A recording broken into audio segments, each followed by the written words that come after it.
what's up, everybody? Big hugs from the E2KG network. As always, I'm one of your co-hosts, Agasicles Davis, here with my faithful companion, Mr. Dave Pecci. How you doing, Dave? I'm doing good, man. Hope everyone's having a good week. Yeah. So I understand you found your calling this week. My calling? Oh, yes. To talk about that in brief, I was with my classmate, and he was all like, you got to see this. And so we walk in the computer science building, and through open windows is the data center or network center for the whole college, with the flashing lights and the thermometer in the room and their big servers. And it was just an amazing experience. And I got that twinkle in my eyes, just dreaming about, working as that network engineer job one day. And then funny enough, right after that, some guy walks by and is like, can I help you guys? And it's their IT manager. And he's, man never likes somebody else looking at his servers, because they think you might be a hacker or something like that. And so he's kind of like, get off my lawn, you kids. Nah, he's just all like, can we help you? And we're like, oh, we're just IT students. And he's like, well, if you want, your class can get a tour sometime. So I'm hoping that happens. I'd like to go inside, just instead of just viewing it from the side. So, yeah, geek outs. Nice, yeah, it's definitely a big old data center is definitely a sight to behold. Particularly the ones that are, when you see all the security and whatnot. It is pretty amazing, particularly when there are high power, high value customers who are part of the farm, and security gets really real. No, that's awesome. And you're a better person than I. I never, when I first became a computer geek, like way back in the at the beginning, yeah, just as we were crossing Y2K was kind of when I got my really big geek on. And as I built more computers and had to set up my own local network in my home, I became readily convinced that I did not want to do networking. That was not the part of this hobby that I wanted to do. You have to do some. I didn't want to go too much deeper. Of course, I do a lot more of that now, even though that was not part of my plan. So I am not a network guy, but I play one on TV. So good on you picking that up front and thinking that that's the way that you want to go. So it's pretty exciting. So as always, we are back for another episode here of the Dark Hypotheses, a Dark Matter FanCast. This is episode number 9 of the podcast. We are actually here to talk about the Dark Matter TV series on the Sci-Fi Network, season 3, episode 11. And I forget what it's titled again. I had it written down here somewhere, but I forgot what it is. Dave, is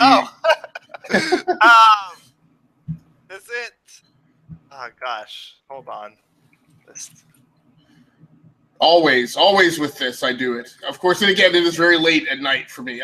By this time, I've been up 16, 17, 18 hours. So this was, let's see. This was the Dwarf Star Conspiracy. Yes, I don't know why I brain dumped that for some reason. Yes. Okay, so we're on the Dwarf Star Conspiracy. Then the next one is My Final Gift to You. And then August 25th is Nowhere to Go. Wait. Say that one more time? The episode 12 is My Final Gift to You. And the last episode is Nowhere to Go. Okay. Yes. So I thought one of those was actually titled like Zyron or Ishida or something like that.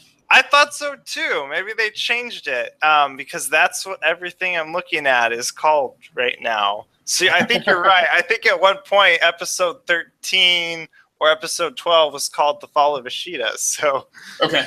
I hope this doesn't have to relate to a surprise like cancellation. Okay, so it wasn't just me. So as a follow-up, so last week we kind of got read into a lot of the history behind Android, or Suki, as I like to call her now. and we found out a lot about that. This week, we turned fair course for 2, and we find out a lot more about what we're finally named the simulants. So we've all, I think, been struggling for names of what to call 2, an advanced Android, Android Plus, Android on steroids, a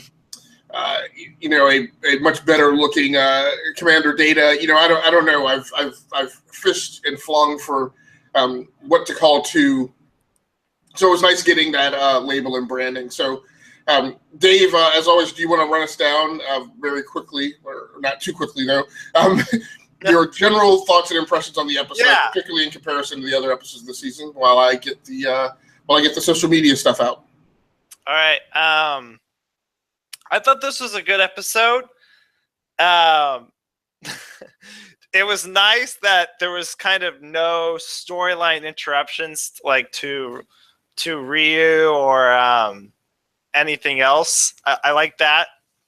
I love the beginning because something was wrong from the very start, and that was pretty cool. And I had this feeling that something bad was going to happen by the end of this episode. And oh shit, did shit hit the fan in this episode. And it makes me wonder now how the season's going to unfold too. Because the ending I kind of had mixed feelings about. Me and Agasicles will probably debate that one closer. But I loved it. It was really heartfelt, and honestly, I'm going to make my prediction right now. I definitely feel somebody's going to die that we love. I don't know who it is, but I mean, for Pete's sakes, the next episode is the final goodbye, so somebody is going to die. What did you think in general, Agasicles, if you're ready? Otherwise, I can go on. Okay, going on, just stall a little bit more. So the acting I felt was really good. Definitely a good mix of sadness, but also silliness in this episode. And it's just kind of like, I felt this episode was concentrated on Android 2 and 3, and not so much 6 and 5. But I think that was good. Because I think it's one of those 3 characters that could die, honestly, for some weird play. So interesting.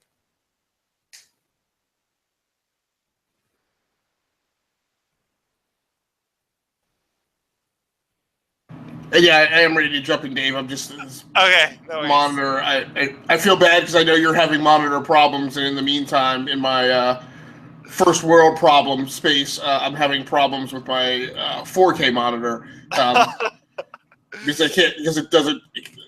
I haven't set to split the screen out, and so then rearranging stuff gives me a problem. So I'm going to try and get away with turning some of this off while we're talking through this. It's weird. Like you, I kind of sort of have these weird mixed feelings about this episode. So let's reiterate. We call this a FanCast because this is not a critical review of the show, right? In terms of comparing it to other shows or saying whether it's good or not. I've already drank the Kool-Aid. We're all in. It's a great show. It's firmly in my wheelhouse. I love it from week to week. So when I say an episode kind of doesn't, I'm not certain how it sits with me. That's pretty much because it's in comparison to other episodes. So last week's episode was really great, right? Built Not Born, and this week in the Dwarf Star Conspiracy. There's a lot of things, right? There's the fulfillment of kind of a creative promise at this point, right? Because this is one of the stories of what I call the threat of 8, which is I think it's 8. Every week we say we're going to go back and review the notes, and we still don't do it. But in episode 5, I think it was, there was what was for us, I think, the Dark Hypotheses episode 3, where Mr. Malazzi actually guest starred on. We talked a lot about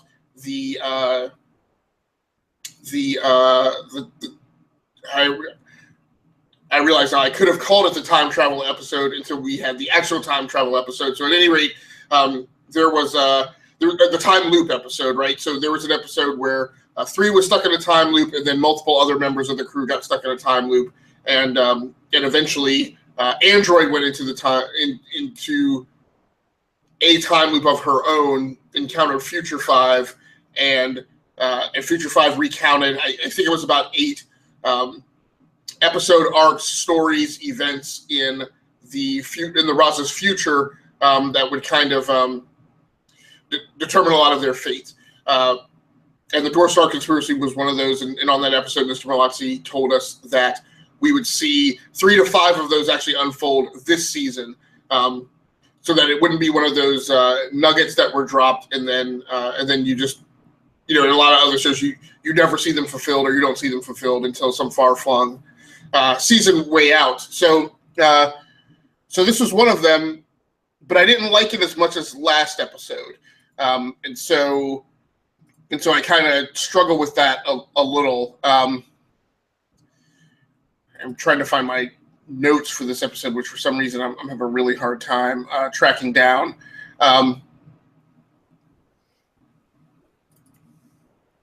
And I've got them now. For some reason, they were not where I thought they were going to be. Actually, that's not. Wow, this episode is off to a rousing start. So, so at any rate, this pulls together one of the thread of 8, but I didn't like it as much as Built Not Born. One thing that was kind of weird, I think you were kind of getting into it. This episode is notionally about more of 2's story and background, but we really get a lot of focus on 3. And 3 is really, the actor who plays 3, Anthony Lemke. This episode really gives him an opportunity to stretch his wings, not so much Melissa O'Neill. So amongst, in the midst of the canon of the Dark Hypotheses, I actually kind of liked last episode better. There was no Alexander Rook this episode, which I was expecting to get. So the truth of the matter may be that maybe the only appearance of him we're going to get is in flashbacks. I don't actually know that he's actually coming back. That that actor Will Wheaton is actually coming back on the show. And to go on to that, they said he's been missing for a whole month. Right. Is it interesting that he's been missing for a month, and Caleb has been missing for about a month? Alien abductions, man. Alien abductions. or this episode, with maybe they're a simulant model. So that there's all sorts of Tabor. I'm sorry, Tabor Kalchuk, I think is his name. I found that interesting that they've both been missing about the same amount of time. So, and now we're not sure exactly who could potentially be simulants. So I thought that was pretty interesting.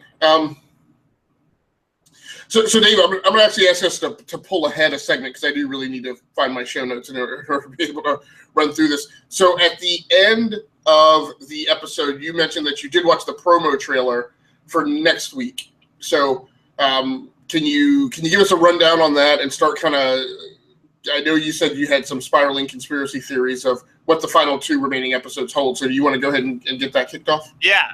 So in the trailer, we kind of see that they're going to have to go to Zyron, and 5 has a conversation, and she says, we have to go save 2, because 2's been held by what I like to call Dark Matter's Legion of Doom. So On top of that, we see the android that Victor and one of the androids that was associated with Victor and Sarah. They have a conversation with 5, so I'm assuming that they're going to join in to try to save 2. And I'm also guessing that whatever their plan is going to come to fruition, sooner rather than later too. So I feel like we're going to, there's so many evasions going on. We know that there's this alien life forms, which I don't think are gone yet. I think they could have all jumped in the portal, or something could have happened, and they might come back. We have the robots that want to take over. We have all the corporations that are fighting, and we have the Sheeta Empire too. And so, in that trailer too, you also see there's a little bit of action going on. So I'm guessing, because the next episode is called The Final Goodbye, and I forgot to throw out there what they want in exchange for 2's life is the blink drive. And then I believe in that trailer, 3 says it's a trap. But I feel like 2's going to be like, don't give it to them, let me die. Or one of them's going to try to go in there and save 2, and they're going to end up dying saving her. To me, it was kind of a bit of a cliche that that's how the setup was going to be. I did not see 2 ever as a damsel in distress. I don't know if you ever saw that coming either, Agasicles.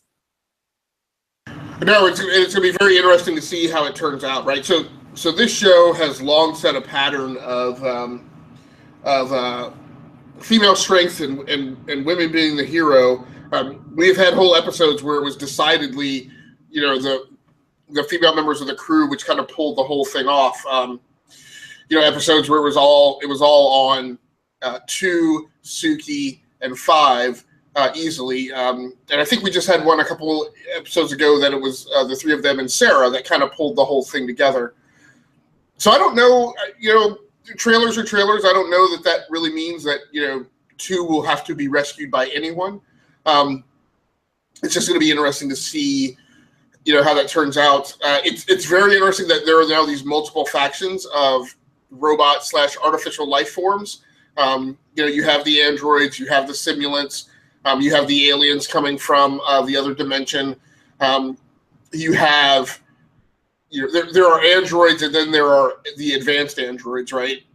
So you kind of have all those in the mix, and then you have Sarah, which is maybe something slightly different than just your average android. So I kind of feel in a lot of ways you have this whole potential major conflict of various types of artificial life forms staged that could unfold. And for each of them, the topic, as was a big topic this episode of, are they people? Are they life forms? Are they sentient?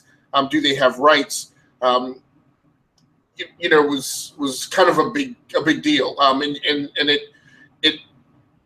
An interesting question to ask, a very interesting question to ask would be whether you decide yes or no, then this setup makes it more complex, because then you have to ask even where are the thresholds, right? Is Suki a life form with rights when she's not using the emotion chip? And that question gets more complicated when you have a character like her who sometimes runs that emotion program but sometimes doesn't, because how can you argue that anybody can temporarily be a life form, or is in a particular state?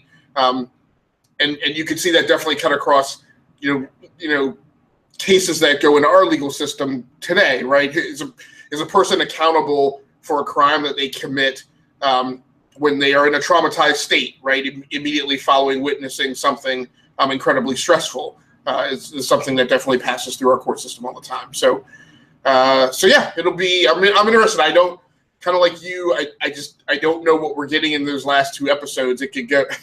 It's dark matter, right? So it could go in about 99 bajillion directions. So I have found my show notes. I don't know why they wound up where I didn't think that they were going. So let's go ahead and run down the episode as much as we can. We're not going to do the full Monty chronological step-by-step walkthrough. Last week's episode, for some reason, again, I don't know why, highly popular. Lots of people viewed it. I think it's our most popular episode so far. The one before that had been our most popular episode when we were completely off script and I had no show notes. Last week we kind of went half show notes and that one got viewed even more. So we're going to kind of continue with that format and hit some touch points throughout the show, but not go through the entire script step by step. So my first touch point, Dave, is 9 minutes and 22 seconds in, roughly, because I was watching it on via a streaming app on a television this week. I wasn't as super tight on my time marks as I was last week. So I'm going to say this is somewhere between 9 minutes and 12 minutes. Boobs, which I saw that was the only one that I had that was early on too, because then I noticed the only other events that were notable to me were at like 31 minutes and on. Okay. But yeah, that was the only scene I kind of like was into. So I saw this all over the internet. It was all over Twitter. I wasn't quite sure what it was. I know that on last week's episode of Wynonna Earp, I believe, which is one of the other two shows that airs the same night as Dark Matter, at least in the United States. And there's a big culture around, as much as there is a culture around those of us who are fans of Dark Matter, and we get tons of support, from people who at least follow the show on Twitter. And I should mention that. So earlier this week, there was, I can't even remember what kicked it off, but there was some Twitter frenzy around my account with just tons of highest volume of tweets, retweets, likes that I've ever seen surrounding the show. So I think some people who were on the forward edge of that Twitter storm as it was happening, but for anybody who retweeted or liked the announcement tweet thereafter, I give you the largest thanks from the bottom of my heart. This is a very small affair when you look at it on a global scale, but Dave and I, like as I mentioned before, we put what roughly what roughly equates to a full workday into watching the episode, prepping for the show, doing the show, and then editing, producing, and publishing the show thereafter. To see some people take note of that and assist in the promotion of it helps a great deal. And at a minimum, it's just inspiring and encouraging for us to keep doing it. So once again, thank you so much. And as always, thanks to Mr. Merlazzi, who helps spearhead a lot of that by just putting the tweet out on his account, because he has thousands of followers and I have like 100. So thanks again. But yeah, so I saw this all over the Twitter feed last week when people started viewing the episode. I had no idea what it was about. As I mentioned a couple weeks ago, I know Wynonna Earp, I guess there was a line in that episode about they were going to, one person suggested that they use some high-tech means to infiltrate this building, and she said, as a counter proposal, she said, boobs, right? I'm assuming because she was saying that the security guards, which were probably male, would obviously be distracted by boobs and would probably be less noisy and less risky infiltrating the building that way, rather than trying to set off an explosion or defuse an explosion or something like that. So in this episode, Suki uses a new uniform outfit as they come to see, and she actually calls for everybody to come to see her up on the bridge, and that's almost explicitly the reason she calls them up. That's her primary reason. And of course everyone notices. And then there's a scene later where two who kind of, in a moment that made her seem much more Suki's caretaker, or older sister in some ways, kind of mentoring and coaching her, was just asking her, why the change. and everybody had been tiptoeing around the fact that the most immediately noticeable thing about the new outfit was it was very revealing with regards to cleavage, and it was just kind of funny to hear Zoe Palmer in her android persona, which is very flat and monotone, say boobs, because when she asked Portia if that's what was bugging her or if that's what was most noticeable about the outfit. So this is another kind of classic Raza corridor scene where in a big corridor on the ship, there's only these two characters, which, one of these intimate scenes that juxtaposes the intimacy of two characters talking one-on-one with the size of the ship in the corridor. So I don't know, what were your impressions of that, Dave? Because that also made your noted scenes list. Yeah, so it's funny. My dad actually kind of watched some of the show with me, and he saw that scene, and me and him were just laughing because my dad loves her voice, first of all, and it's kind of one of the things that caught on to me, and her just her saying the word was just kind of funny. So it was interesting seeing, and I loved how intense it was because she goes in how her fashion it wasn't just a fashion sense. It was making what's the word I'm looking for? Making a statement. She wanted to show off her human features, but also her kind of the micronic or what parts of her. So, and she was like, well, this is kind of what this means. And she's like, I'm also going to be, mixing and matching my outfit. She was talking about to express her uniqueness. And I was like, preach it, sister. And it was just awesome. And, Tu just backs her up and she's like, you shouldn't feel, that we treat you any different. We love you, for being who you are. And she says, oh, I know. Thank you. And then, at the very end of that scene, it's awesome. There's a hug and Tu's just like, doesn't know what to do. And it's very intimate and it's very close.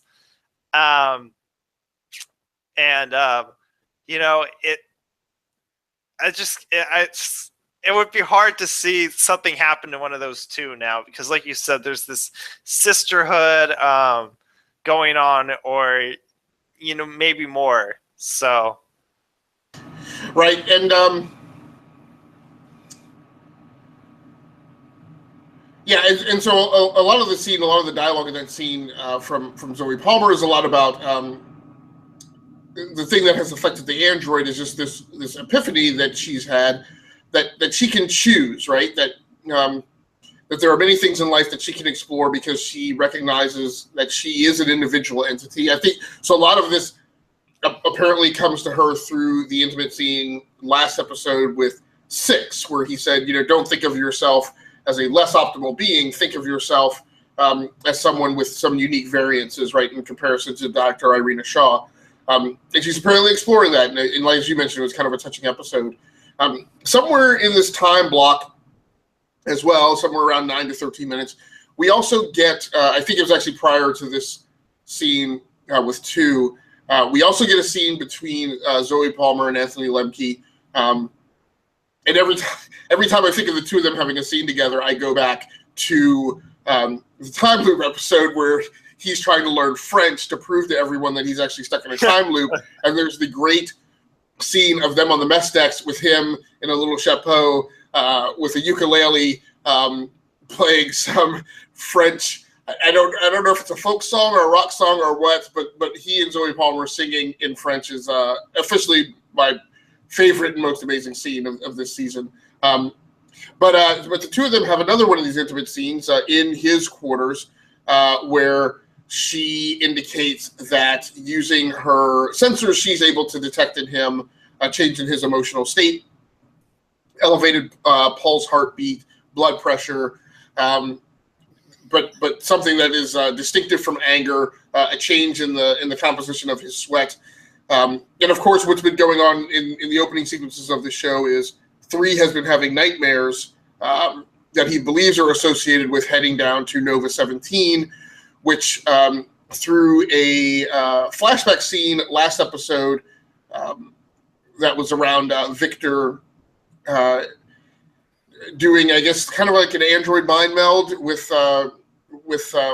Suki.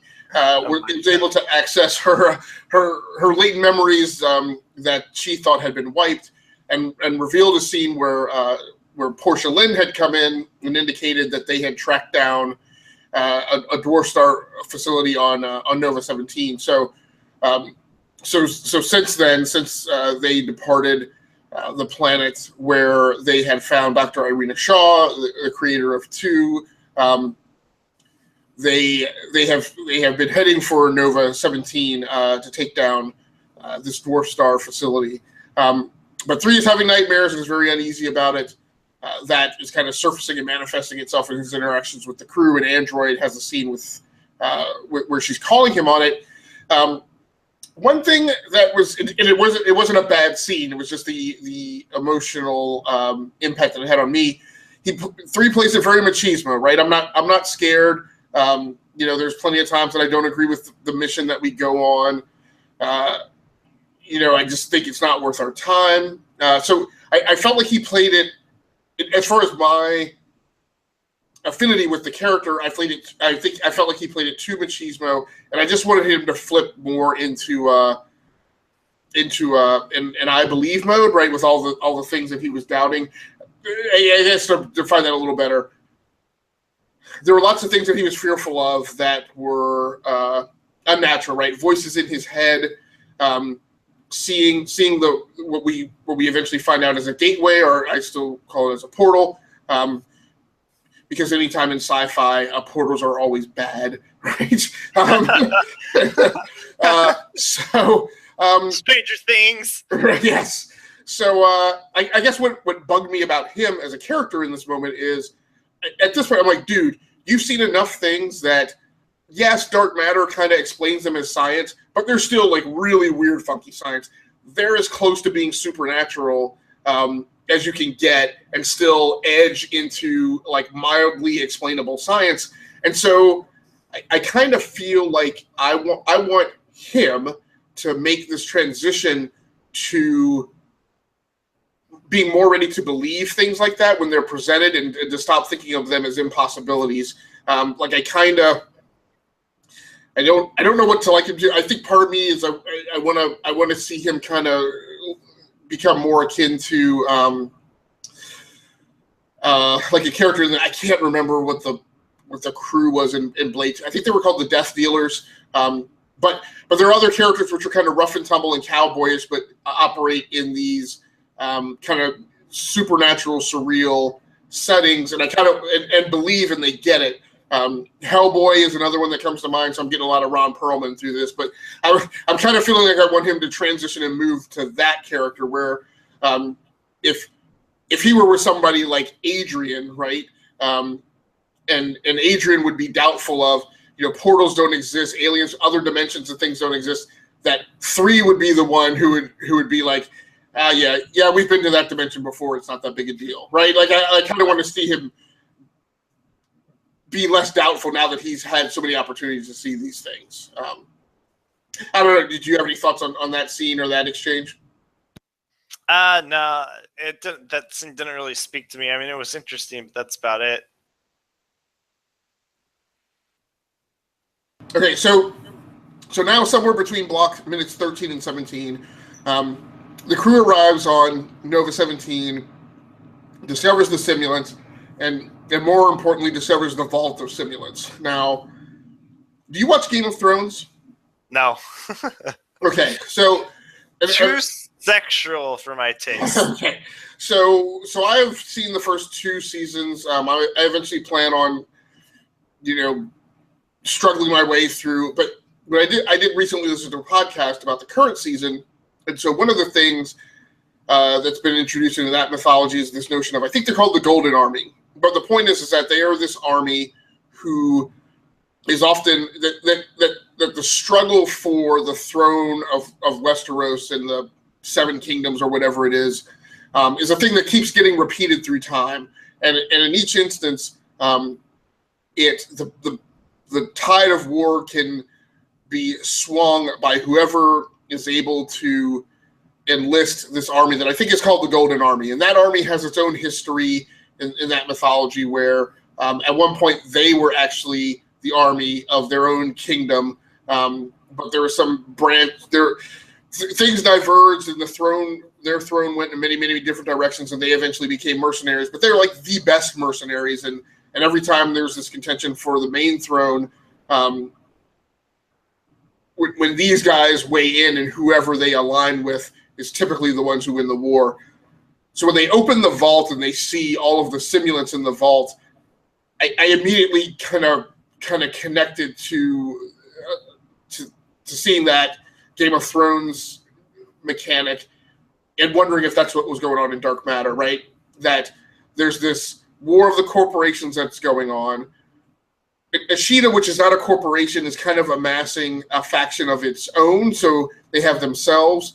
They have the Alliance of Independent Planets or something with all these mining colonies that used to be owned by the corporations that have now struck out for independence and have now allied themselves with the Ashita Empire.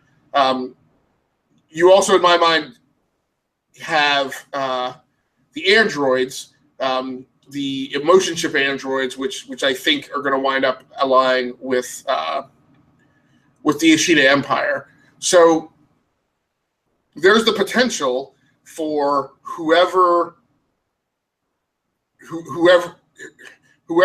this army of simulants aligns with, there's the potential that could be the thing that swings the war.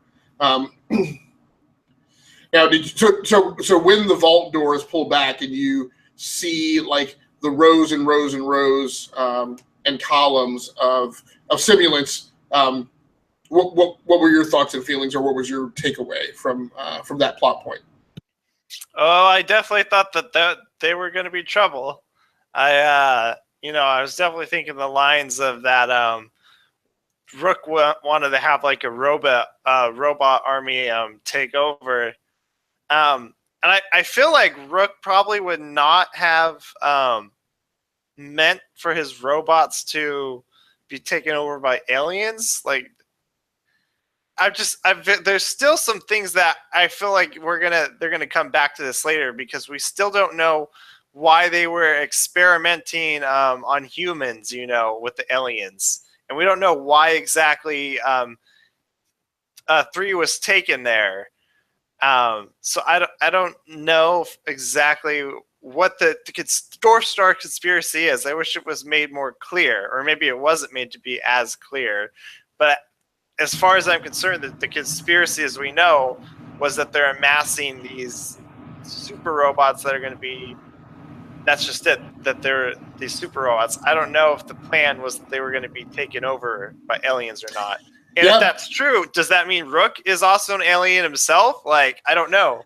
Right. So that was, I guess that was my takeaway on it. So I believe that the Dwarf Star Conspiracy was that it was that this alien race who is an advanced being such that they're kind of non-corporeal, or they have a body that is in itself an ambiguity.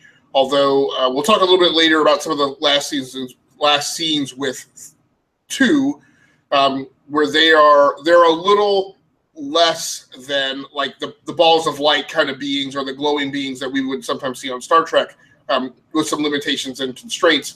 But no, my takeaway was that the conspiracy was that they had made a deal with Rook and had given him technologies that would allow him to build these things, which would allow him to become rich, and that was his payback. But that it was very deliberate and a achieved negotiation that he was building simulants to be host bodies for these aliens. Now, so I don't think he's an alien. Of course, as in a lot of other sci-fi, you always question when a human being makes a deal like this, do they actually think that, like, when it goes down, that he's not going to be, killed or taken over, like enslaved with the rest of humanity? I don't really never understand why characters think they're going to be the exception. But it's fine. But there's this weird thing too, right? I guess they can possess both simulants or humans, but they prefer simulants because their bodies are more robust. Because we did have instances where they, pulled a possession thing on a human being. So there's that. So they pull back the big vault and reveal it. Now, in the next segment, and this for me, this is somewhere between 17 minutes and 30 minutes. So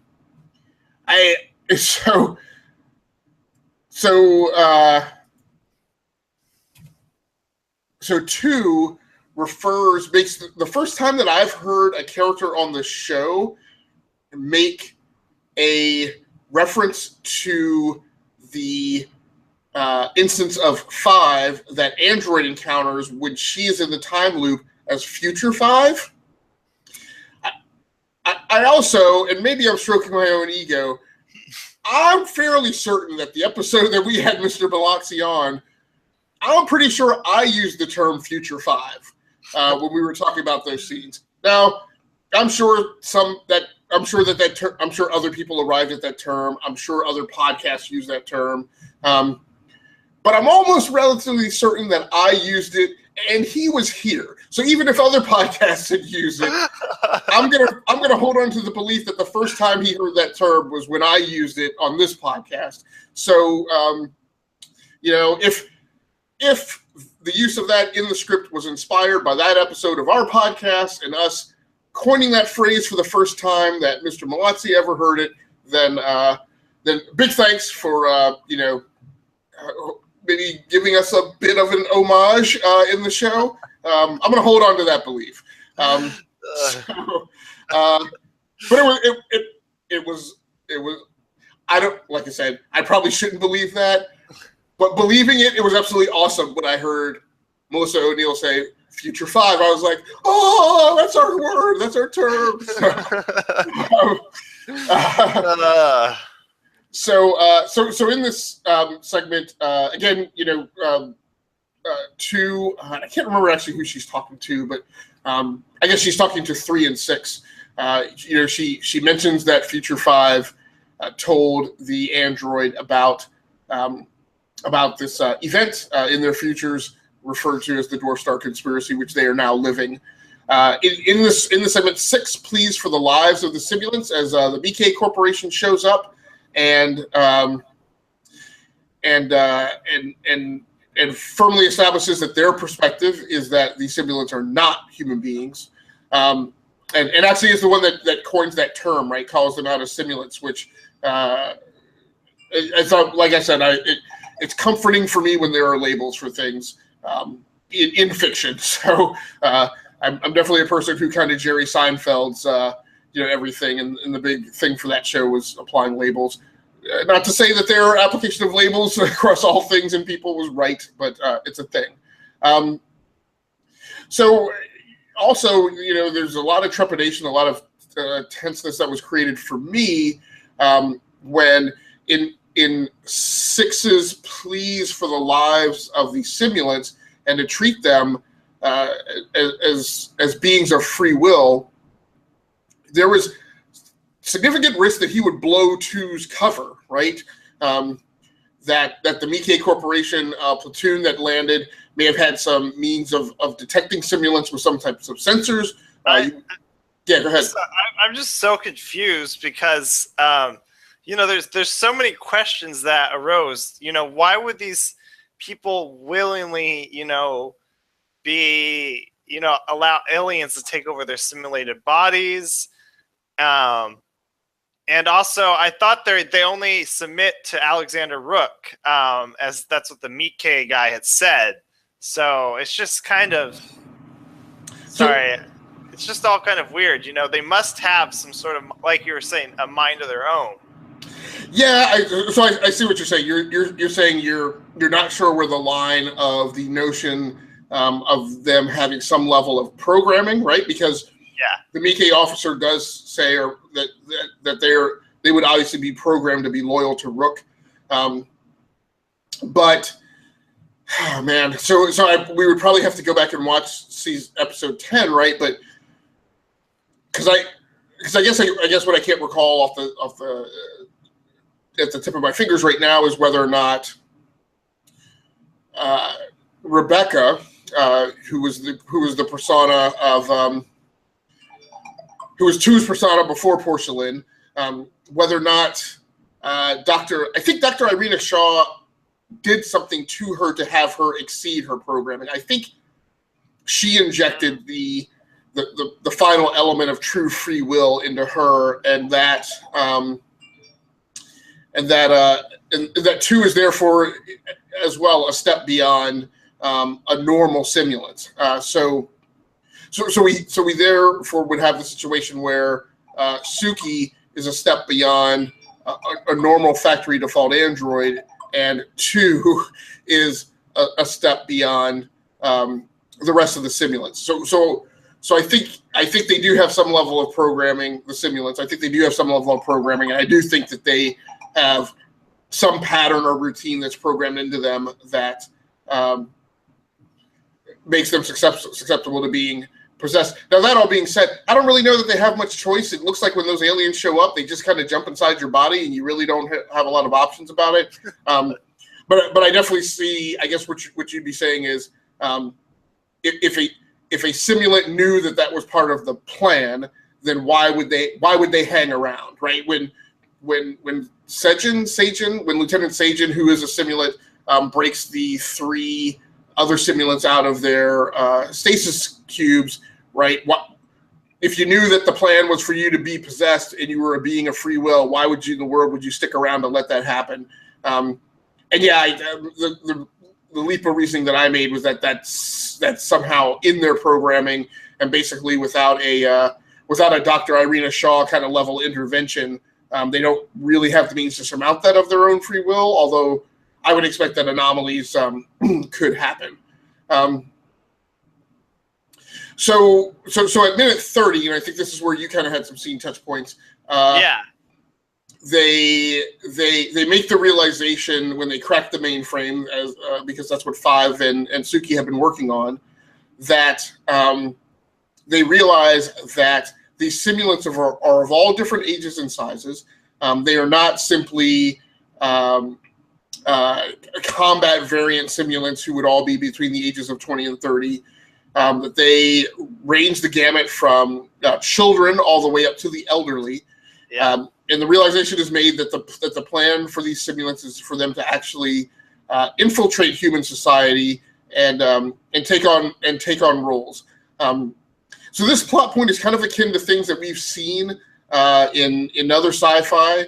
One thing that springs to mind is again, I'm a huge fan of Joss Whedon and watched Buffy and Angel, and actually I'm a bigger fan of Angel than I was of Buffy. But one of the notions in Angel was that demons, whether through possession or actually just themselves, were actually many figures of power in American society at the time were actually demons. So presidents, major actors in Hollywood.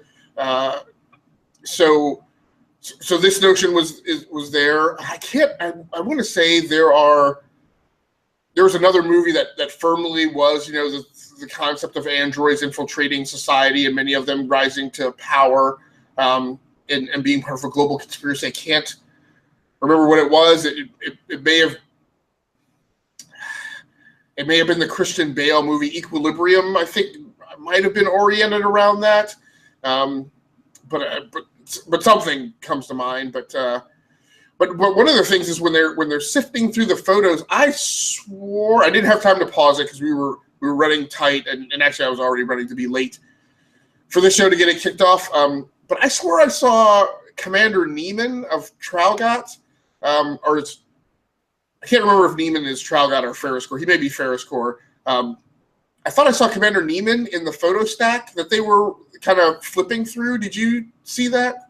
I didn't pay that much attention, but that would be interesting if he, because right, they did say that there was some others of them that were already set out, and so yeah, I didn't catch that. I had to slowly rewind and look back. And one other thought that popped in my head when I saw him, I was like, because Five kept trying to get around to telling them right what was going on, and and I had a feeling, I had a premonition, I guess, and I was wondering, like, is she about to tell them that every major character that the Raza has encountered that's had an impact in pushing them in one direction or another on this trajectory, like Commander Truffaut, for instance, have all been simulants, right? And that the crew of the Raza has all been getting kind of maneuvered and manipulated into being in specific places at specific times. It's not what she says, but I'm very interested in how much simulant involvement there's been in the fate of the Raza and it following the specific path of adventures that they've been following.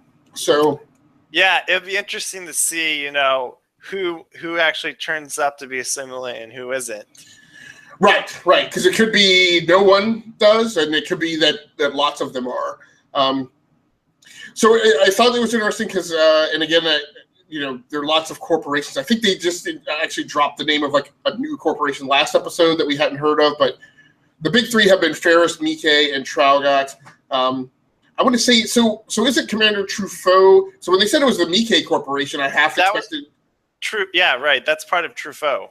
Yeah, so I half expected Commander Truffaut to show up. It'll be interesting to see if she has any involvement or awareness, or if that platoon showing up on Nova 17 was actually one of her projects. I'm not sure. It'll be interesting to see how that weaves together. So I'm going to turn. So you had some other scenes kind of around this mark, or some points that you want to discuss. I had one more, which I suspect will dovetail somewhere with yours. So why don't you go ahead with any of your remaining scene touch points?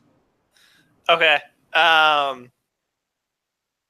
So other scenes that I thought were sort of interesting in this episode was there's a scene where they're in the thing, and this is like way towards the end of the episode, and the guy's like, there's no other way out of this, and he orders the nuke, and then two tries to escape, and that thing just walks by her. So I thought that was interesting. It makes me wonder, okay, what's their vision like? How are they? I'm guessing that they detect them by motion, because she was still okay. See her. So that was one of the things that caught my attention. And that's what I was referencing a few moments ago when I said, these things apparently have limitations and constraints. They are not all seeing and all knowing, as you may have been influenced to believe based on similar beings showing up on things like Star Trek. It definitely recalled instances of like glowing beings or beings who were glowing floating balls, right, with no legs, who did have the ability to see 360 degrees. As you mentioned, it seems like these things can't detect humans by some type of psionic ability. Like they can't just tell human presence of thought in their vicinity. And as you mentioned, they must have something that is akin to sight, and not some of the other senses. So somewhere between sight, hearing, and motion detection seems to be one of their constraints. Yeah, and then the other thing that I found was interesting was, I thought one of the aliens had got into 3, that she couldn't expect them to sneak up behind her. And then I thought totally, oh no, she's going to be alienized. They're going to take her back to her universe and escape. But it really threw me a monkey wrench in there, because, how did the Raza not know there was another ship, another Marauder that happened to be in there in the middle, and just sneak onto the station? It's like... well, I guess what Android mentioned, what Suki mentions, is that as the anomaly, the portal, as it was growing in strength and power, it was giving off some type of electromagnetic energy that as it approached peak, was starting to interfere with their sensors. So I guess I bought into the concept that it's feasible that the Marauder, if it came in from the other side of the planet, could have just slipped her notice, right? Because with her being plugged into the ship, even though it's probably thousands of times greater than a human being. At the end of the day, all those sensors and inputs for her are cognitive load, right? So it's then how would they know that they were on that planet far off in the distance too? Well, so they, and this is where it gets a little fuzzy, right? So the corporations, even though they're fighting, talk, right? I mean, agents and people who are maneuvering politically within a given corporation probably have contacts in other corporations. We know that wow. So I was about to call them alt-Raza. That may not be the best thing to utilize after this past weekend in a town that's very close to where I live, actually. Frack, now because of that whole thing, I don't know what the hell to call them, right? I was really unprepared for that. So I'll just call them the fake Raza crew, or I'll call them the Pseudo Raza crew. Pseudo Raza, okay. That's what we use for the time being. We definitely got to come up with something better than that. So the Pseudo Raza crew from the other dimension, who apparently were the people who came back in the Marauder that slipped back across the dimensional boundary when the Raza came back. Our Raza came back with the blink drive in season 1. They're in this universe now. After a caper a few episodes ago where they escaped, they went to find Commander Neiman of I keep wanting to say he's Tralgot, but he might be Ferris. I'm not certain, but and apparently created an alliance with him. So it is possible that he had a contact with Mike who tipped him off that this was going on Nova 17. Okay. And that's how the fake Raza crew number 3 showed up. Or doppelgangers, we call them that too. Yes, we have called them doppelgangers. So, any other scenes kind of in this tail end of the show? So other scenes, I'm trying to think that where it's kind of shocking. No, nothing else that I think that was just kind of the only big one. And then the very ending scenes, of course, was kind of very shocking. Yeah. Yeah. And the only other scene I had kind of in this end of the show was, there was this Lieutenant Sajin, I believe her name was, who had showed up with the Mike platoon, who were super aggressive, far more than her and the platoon leader was, and I kind of had pegged as a simulant from the very beginning. That turned out to be true. I did love in the short scenes where they believed 2 had died. Or let me go back a little bit. I guess one of the arcs that I did like seeing 3 go through is during the period of time where he's unclear what's going on, where he's confused, that's when he effuses the fear. Once he's knocked out and in front of the portal and it all kinds of comes together for him and he gets it, he immediately flips back into that Han Solo kind of level, scoundrel confidence. And he's like, he goes from, man, you guys are the worst neighbors in the galaxy, right? He becomes flippant. He leans back on the humor. And then there's that one scene where he gets a very intense look in his eye and looks them square in the face and says, you go ahead and come through that portal and you'll find out, just how weak we are, right? And I love that scene. It was very poignant for me to see that pinion wheel turn and him become the hero.